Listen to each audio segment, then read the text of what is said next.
देखिए बच्चों, नया लेसन है, क्या हमारे आसपास के पदार्थ शुद्ध हैं। तो हम अपने आसपास के पदार्थों के बारे में पढ़ेंगे कि वो शुद्ध हैं, कौन कौन से अशुद्ध हैं। तो सबसे पहले पदार्थ का वर्गीकरण किया गया। पदार्थ के वर्गीकरण में सबसे पहले भौतिक वर्गीकरण, जिसके अंतर्गत ठोस, द्रव, गैस, जो हमने पहले लेसन में इसका अध्ययन किया है, और दूसरा रासायनिक वर्गीकरण।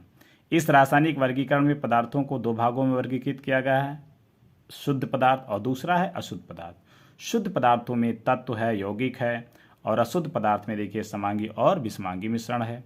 तो हम यहाँ पे शुद्ध पदार्थों के बारे में सबसे पहले तत्व और यौगिक के बारे में अध्ययन करेंगे। देखिए बच्चों, जो तत्व है, तत्व को भी दो भागों में बांटा गया है, धातु और अधातु, और यौगिक को दो भागों में बांट दिया गया है, कार्बनिक यौगिक और अकार्बनिक यौगिक।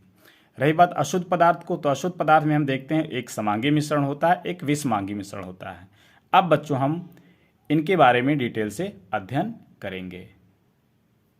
देखिए बच्चों, शुद्ध पदार्थ, प्योर मैटर, वह पदार्थ जिनके अणु एक समान होते हैं शुद्ध पदार्थ कहलाते हैं। अथवा दूसरी परिभाषा देखिए, जिन पदार्थों के अणुओं की रासायनिक संरचना निश्चित, स्थिर व समान होती है और जिन्हें भौतिक विधियों द्वारा एक से अधिक अवयवों में पृथक नहीं किया जा सकता है, शुद्ध पदार्थ कहलाते हैं। इसका मतलब उन जो भी अणु होंगे उसकी रासायनिक संरचना निश्चित होगी, स्थिर होगी और समान होगी। जैसे जल, जल में जो है जल का सूत्र H2O है, यह शुद्ध पदार्थ होता है क्योंकि इसमें हाइड्रोजन के 2 परमाणु और ऑक्सीजन का 1 परमाणु है और यह निश्चित होता है। इसी तरह से नमक NaCl एक शुद्ध पदार्थ है, सोना Au एक शुद्ध पदार्थ है, और ऑक्सीजन O2 तो इसमें ऑक्सीजन के ही परमाणु हैं, इसलिए यह एक शुद्ध पदार्थ में आता है। अगला है बच्चों तत्व, एलिमेंट, यानी तत्व वह मूल पदार्थ है जो समान प्रकार के परमाणुओं से मिलकर बना होता है, जिनमें सभी परमाणुओं का परमाणु क्रमांक समान होता है। जैसे अगर चांदी है तो उसमें Ag होगा और सभी Ag के परमाणुओं का परमाणु क्रमांक एक जैसा होगा। सोना है, ऑक्सीजन है, इन सभी का परमाणु क्रमांक जो है एक समान होता है। लिखा गया है नीचे नोट में, तत्वों को भौतिक एवं रासायनिक विधियों से ना ही विभाजित किया जा सकता है और ना ही अन्य सरल पदार्थों के योग से बनाया जा सकता है। जैसे सोना, सोना को आप बना नहीं सकते हो और ना उसको आप अलग कर सकते हो किसी भी भौतिक विधि के द्वारा। तो इसलिए कहा गया है कि तत्वों को भौतिक और रासायनिक विधियों से ना तो विभाजित किया जा सकता और ना ही अन्य सरल पदार्थों में के योग से बनाया जा सकता है। अगला यौगिक है कंपाउंड, यानी यौगिक। यौगिक वह शुद्ध पदार्थ हैं जो 2 या 2 से अधिक तत्वों के निश्चित अनुपात में रासायनिक संयोग से बनते हैं। यानी कि तत्व भी एक शुद्ध पदार्थ होता है और यौगिक भी शुद्ध पदार्थ होता है, लेकिन यौगिक में 2 या 2 से अधिक तत्वों के निश्चित अनुपात में रासायनिक संयोग से ये बनते हैं। यौगिक के गुण उनके अवयवी तत्वों के गुणों से भिन्न होता है। एग्जाम्पल जैसे जल, जल बना है H2O से, यानी इसमें 2 तत्व हैं, हाइड्रोजन और ऑक्सीजन। इसी तरह से चीनी C12H22O11 से बना हुआ है, यानी कार्बन, हाइड्रोजन और ऑक्सीजन के परमाणु हैं। नमक में सोडियम और क्लोरीन के परमाणु हैं। तो हम देखते हैं कि यहाँ लिखा है यौगिक के गुण उनके अवयवी गुणों से भिन्न होते हैं। जैसे एग्जाम्पल के तौर पे जल लिया गया H2O, ऑक्सीजन एवं हाइड्रोजन से मिलकर बना है। देखिए इनमें ऑक्सीजन जलने में सहायक होता है। जैसे ऑक्सीजन, हम आग अगर अंगीठी कहीं जल रही है और उस पर जब फूंक मारते हैं तो भस्म से यानी तेजी से जलता है, और हाइड्रोजन खुद जलता है। लेकिन जल एक यौगिक है जो आग को बुझा देता है। तो देखिए बिल्कुल इसका अलग गुण हो गया। तो इसीलिए कहा गया है कि यौगिक के गुण उनके अवयवी तत्वों के गुणों से भिन्न होता है। अगला है मिश्रण।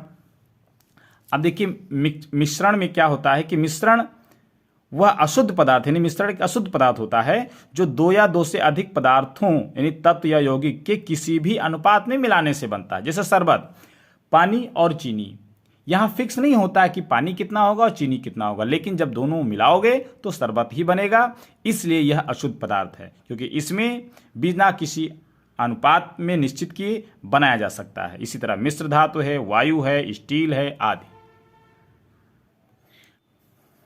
देखिए बच्चों मिश्रण के प्रकार, तो मिश्रण 2 प्रकार का होता है, समांगी मिश्रण और विषमांगी मिश्रण। अब समांगी मिश्रण क्या होता है देखिए, समांगी मिश्रण वह मिश्रण जिनकी बनावट समान हो तथा इनके कणों को अलग अलग नहीं पहचाना जा सके, समांगी मिश्रण कहलाते हैं। जैसे अगर आपने पानी में चीनी घोल दिया है तो घोलने के बाद आप पानी और चीनी के कणों को अलग अलग नहीं पहचान सकते हो, इसीलिए चीनी और जल का जो घोल होता है वो समांगी मिश्रण होता है। इसी तरह जल और नमक का भी घोल होता है। अगला है विषमांगी मिश्रण। देखिए बच्चों, विषमांगी मिश्रण क्या होता है कि वह मिश्रण जिनके अंश भौतिक रूप से अलग अलग होते हैं और इनके कणों को अलग अलग पहचाना जा सकता है, विषमांगी मिश्रण कहलाता है। जल और बालू का मिश्रण, जब जल और बालू को आपस में आप घोल देंगे तो जल के कणों को अलग देखा जा सकता है और बालू के कणों को भी बड़े आसानी से अलग अलग देखा जा सकता है, इसलिए वह एक विषमांगी मिश्रण होता है। अब मिश्रण के गुणधर्म, तो देखिए बच्चों, मिश्रण के गुणधर्म में सबसे पहले ये जानिए कि मिश्रण के संघटकों या अवयवों को आसानी से अलग किया जा सकता है। जैसे जल से चीनी को अलग करना है तो अलग किया जा सकता है। प्रत्येक संघटक का अपना वास्तविक गुणधर्म होता है। चीनी का अपना गुणधर्म होता है और जल का अपना गुणधर्म होता है। संघटकों का अनुपात अलग अलग होता है। अब इसके बाद आता है बच्चों विलयन सॉल्यूशन, यानी दो या दो से अधिक पदार्थों के समांगी मिश्रण को विलयन करने, जितने भी समांगी मिश्रण होंगे उनको हम विलयन कहते हैं। जैसे नींबू जल, अब नींबू जल को मिला दीजिए तो आप अलग अलग देख नहीं सकते, तो इसलिए इसके मिश्रण को हम समांगी मिश्रण कहते हैं। चीनी जल, उसका भी समांगी मिश्रण होता है। सोडा जल, उसका भी समांगी मिश्रण होता है। विलयन, दो या दो से अधिक पदार्थों के समांगी मिश्रण को विलयन कहते हैं, यानी ऐसे विलयन जिनके अवयवों को अलग अलग देखा ना जा सके, तो ऐसे मिश्रण को हम समांगी दो या दो से अधिक पदार्थों के समांगी मिश्रण को ही हम विलयन कहते हैं। तो ये अभी भी हम लोगों ने इस पर चर्चा किया है। नोट, विलयन पदार्थों की तीनों अवस्थाओं में पाया जाता है। ठोस विलयन जो मिश्र धातु होता है, द्रव विलयन जो नींबू पानी है, गैसीय विलयन जैसे वायु है। तो इस तरह से इनके एग्जाम्पल्स होते हैं। विलयन, विलयन बराबर विलायक प्लस विलय, यानी विलायक क्या होता है देखिए, विलयन का जो अवयव अधिक मात्रा में होता है उसे विलायक कहते हैं। जैसे शरबत में पानी की मात्रा अधिक होती है और चीनी की मात्रा कम होती है, तो जिसकी मात्रा अधिक हो यानी पानी की मात्रा अधिक होती है, इसलिए पानी विलायक होता है। विलयन का जो अवयव कम मात्रा में होता है उसे हम विलय कहते हैं। जैसे चीनी कम मात्रा में होती है, इसलिए हम उसे विलय कहते हैं। एग्जाम्पल देखिए, शरबत बनता है जल और चीनी के योग से। अब इसमें जो शरबत होता है विलयन होता है, जल विलायक होता है और चीनी विलय होता है। विलयन के गुण, अब बच्चों हम लोग पढ़ेंगे विलयन के गुण, तो इसमें जरा देखते हैं। नंबर 1, विलयन एक समांगी मिश्रण है। विलयन में से विलय के कणों को छानने की विधि से पृथक नहीं किया जा सकता है, यानी आप अगर चाहें कि जल से हम चीनी को हम अलग कर सकें तो आप छानने की विधि से कतई अलग नहीं कर सकते हैं। विलयन के कण व्यास में 1 नैनोमीटर अर्थात 10⁻⁹ मीटर से भी छोटे होते हैं, यानी बहुत छोटे, इसलिए वह आंखों से देखे नहीं जा सकते। विलयन में प्रकाश का मार्ग दिखाई नहीं देता है। विलयन में अवयवों के गुण विद्यमान रहते हैं। विलयन बनने में अवयवों के बीच कोई रासायनिक अपक्रिया नहीं होती है। विशेष इंपॉर्टेंट ये पॉइंट है कि उसमें कोई रासायनिक अपक्रिया नहीं होती है। अब विलयन के प्रकार, विलयन कुल 9 प्रकार के होते हैं, जानिए बच्चों। नंबर 1, ठोस का ठोस में विलयन जैसे पीतल। ठोस का द्रव में विलयन, नमक का जल में विलयन। ठोस का गैस में विलयन, धुआं यानी कार्बन का वायु में विलयन। द्रव का ठोस में विलयन यानी जैली। द्रव का द्रव में विलयन यानी मदिरा जो शराब होती है। द्रव का द्रव में विलयन मदिरा। द्रव का गैस में विलयन, वायु में जलवाष्प, वायुमंडल में जल की मात्रा घुल जाती है। गैस का ठोस में विलयन यानी H2 गैस व पैलेडियम धातु का समांगी मिश्रण होता है। गैस का द्रव में विलयन जैसे soda water, Coke, carbon dioxide विलय तथा जल विलायक। नवा है गैस का गैस में विलयन जैसे वायु में ऑक्सीजन है, नाइट्रोजन है, कार्बन डाइऑक्साइड है आदि। सांद्रता, किसी मिश्रण के इकाई आयतन में उपस्थित किसी पदार्थ की विशेष मात्रा होती है जिसे उस पदार्थ की हम सांद्रता कहते हैं। अब विलयन सांद्रता, विलायक की मात्रा द्रव्यमान अथवा आयतन में घुले हुए विलेय पदार्थ की मात्रा को जो विलयन के किसी दी गई मात्रा अथवा आयतन में उपस्थित हो उसे विलयन की सांद्रता कहते हैं। अब विलयन की सांद्रता बराबर देखिए विलेय पदार्थ की मात्रा बटे विलयन की मात्रा।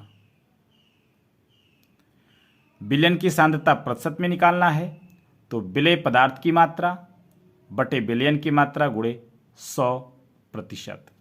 अब विलयन के प्रकार, अब विलयन के प्रकार देखिए।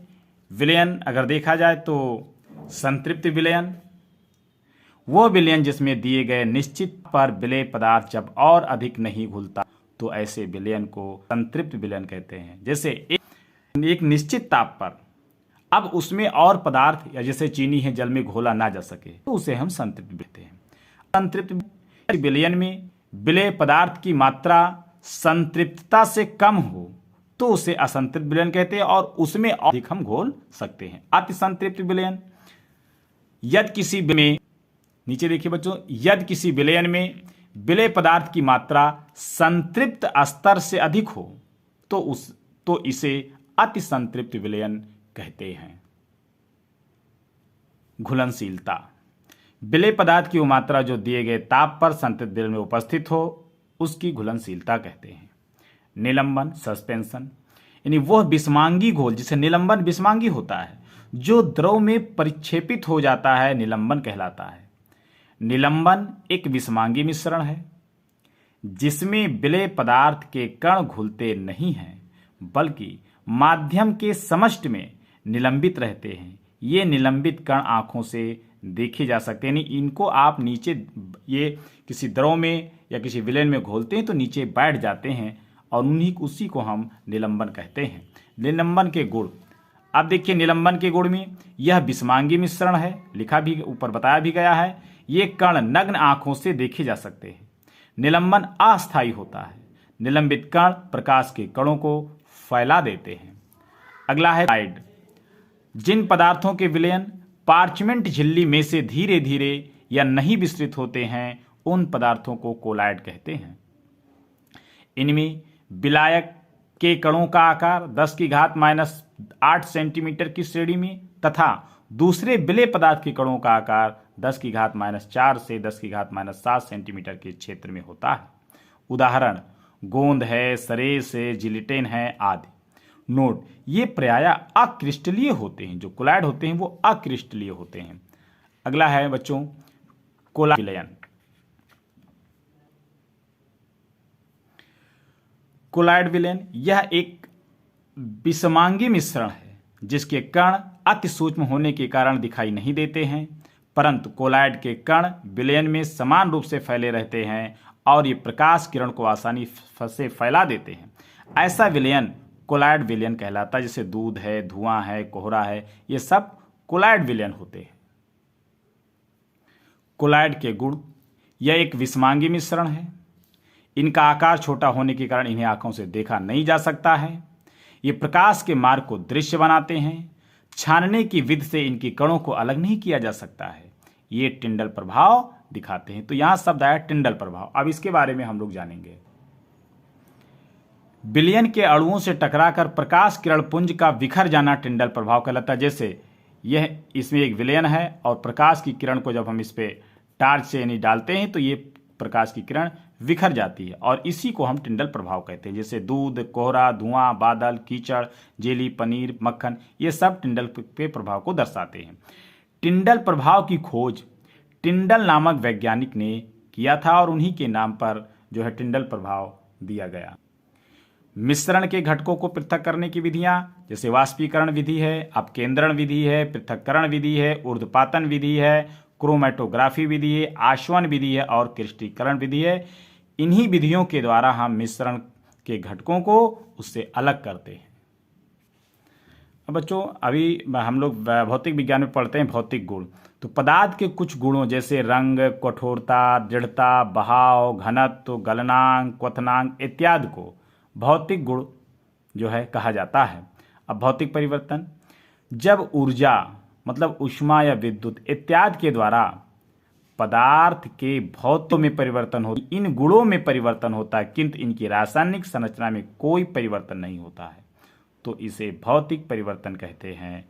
इस परिवर्तन में कोई नया पदार्थ नहीं बनता है।